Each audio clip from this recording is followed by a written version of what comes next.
Blessed Friday kanatong tanan. Eksakto na gyud Lord.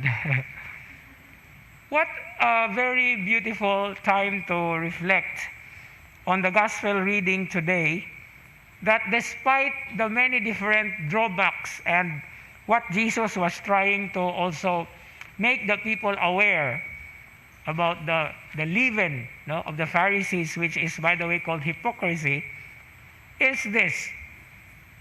Bisan pa man kung daghan nga mga gipang tago, gipang tipigan, gipang hambin, God has a way of revealing or making all these things known.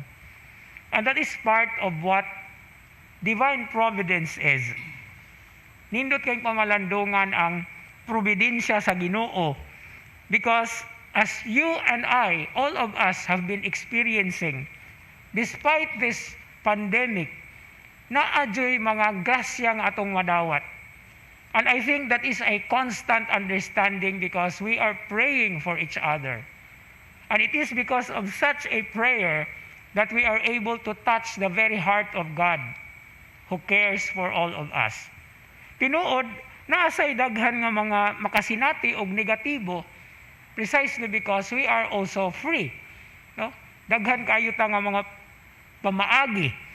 But the bottom line of this is kung kabalo lang yun ta nga mamati sa atong kaugalingon, kabaluta nga mo aninaw, no? If we know how to practically discern at the same time, we will find God's loving hands touching us and leading us to the very heart that He has for us, the heart of hearts.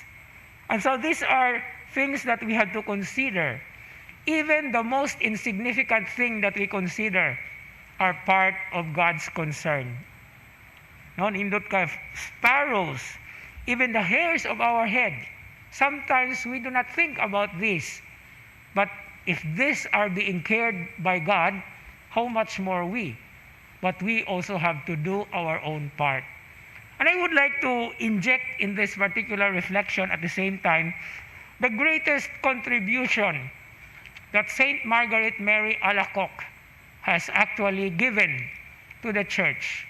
And that is the treasure of the devotion to the Sacred Heart of Jesus, the heart of hearts who touches our lives precisely because He cares, and He really cares for all of us. And so as we continue reflecting and celebrating the many and wondrous things that God is doing in our lives, the gift of life, the friendship, the families that we have extended or otherwise, these are all part of God's providential care. That literally means He sees ahead of what we have done, of what we are in need, and of what we have done, He does also respond to. But most of all, love. His greatest love for us. Amen.